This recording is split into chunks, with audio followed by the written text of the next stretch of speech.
Welcome back to Startup Street. The way India travels is evolving, and one startup is betting big on making travel not just functional but fashion forward. Meet Escape Plan, a Bengaluru-based brand on a mission to reimagine travel accessories for a new generation of mobile, design-conscious consumers. From stylish backpacks and duffels to modular organizers and luggage, Escape Plan aims to become the go-to platform for modern Indian travelers. And it just raised $5 million in seed funding from Jungle Ventures and Fireside Ventures to make that vision a reality. Joining us now to talk about building a category-defining brand at the intersection of travel, lifestyle, and tech is Abhinav Pathak, founder and CEO of Escape Plan. Also with me is my colleague Ritu. Abhinav, welcome to Startup Street. First, tell us what's the Escape Plan with this fresh capital and what gap are you solving in India's travel gear market? Tell us how you're building a whole new category, not just another luggage brand. Sure, absolutely. Thanks a lot for having me over. Great to be here. The idea of Escape Plan is that travel is at an all-time high. Thanks to the way we have doubled our airports, the overall category is really booming. I think it had a real big down during the COVID, but I think it's picked up really, really well after that.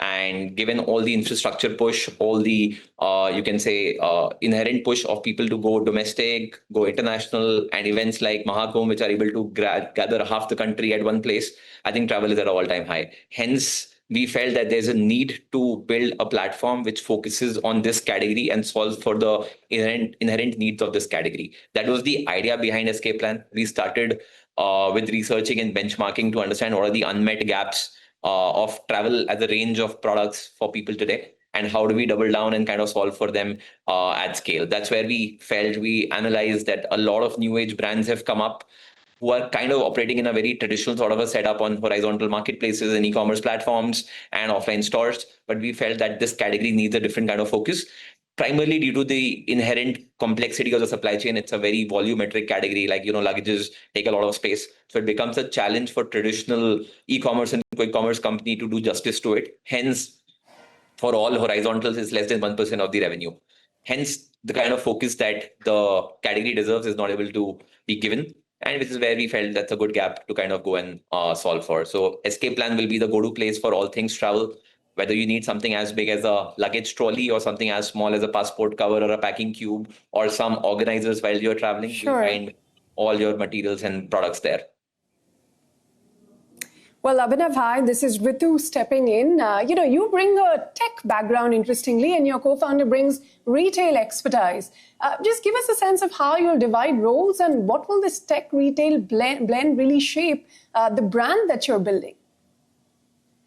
No, absolutely. And I think Escape Plan is more of a platform than really a brand. I think the lines are fairly blurred. But my co-founder, of course, he's a long-time retailer. He fills in the gaps, which I probably don't do a lot of justice to. He leads the product and design initiatives, whereas we work with brands very, very closely to see what's the best way in which their collections can translate and solve the different needs of the category on Escape Plan.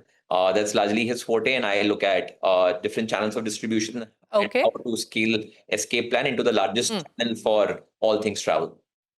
All right. You mentioned your portfolio earlier that ranges from modular organizers to stylish backpacks. You're also offering QR-enabled kiosk, 1-hour delivery, and shoppable web experience. How are you leveraging tech to make buying travel gear faster, smarter, and more personalized? If you could elaborate on the experiences that you're curating.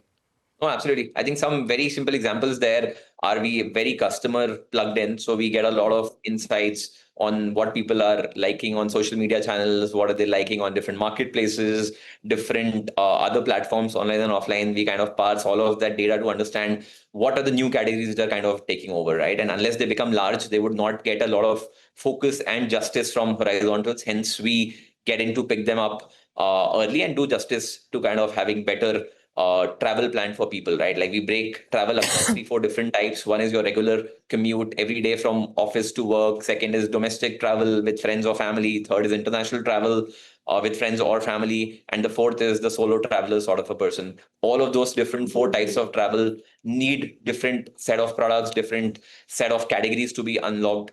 And I think we feel with our whole offline and online combined approach, we will do justice to solving for all particular products and categories in those segments for the customers. But Abhinav, how critical is having an offline presence? Because you're talking about 100 offline stores and across tier 1 to tier 3 cities. How will you get that physical experience right? And where are you seeing the strongest demand across these cities you plan to have these stores in? I think we've been humbled with the initial response we've got. I think very surprised. I think tier 1, of course, was a no-brainer, but we did some very early pilots, both on app as well as stores in tier 2, tier 3 towns, and we're humbled with the adoption so far, because travel is very inherent. It's not about tier 1 or tier 2 or tier 3. People are traveling for work, for leisure, for pilgrimage, and so on across the country, right? And events like Mahakumbh are able to aggregate a huge quantum of people, which was unthinkable before. Hence, we felt that there's a need. And I think getting travel offline, right, of course, is an uphill battle for us. But I think we're seeing very, very good, humbling experiences in the first 8 establishments we have done so far. All right, one final question, Abhinav. You've also mentioned integrations with quick commerce and travel platforms. How do you plan to tap into the last-minute travel and the gifting economy? And if you could quickly give us a sense of the revenue mix going forward as well. Sure, absolutely. We feel that offline would still be the larger channel for us. It would compute for probably 60 to 65% of our overall sales. Online is picking up well, some early pilots on, but I think the category behavior is offline heavy. And if you benchmark the branded and unbranded brands available in the country, a good chunk, probably 60% for them as well, is offline. So we feel 60-40 is the right mix going forward. We will, of course, enable new experiences which aren't possible today. I don't think anybody is catering to travel as a category, kind of delivering it in a quick commerce way. Some limited selections are available on Zeptos and Blinkits of the world. But again, owing to space constraints, it never becomes a major chunk for them. Like, for example, one dark store would hardly have 2 to 3 pieces of luggage at any point in time, right? So replenishing it faster becomes a challenge for them, and not able to service all possible needs that kind of emerge there. So we feel 40-50% would be on the back of quick commerce and regular e-commerce. Remaining would be offline as we build this out. Got it. All right, Abhinav, we'll leave it at that. Thanks very much for your time here today on CNBC-TV18. And on that note, Shruti, that's it. That's all we have on the show today. Absolutely, Ritu. With that, it's a wrap from both Ritu and me, Shruti, on this edition of Startup Street. More news and updates coming up on the other side. Stay tuned.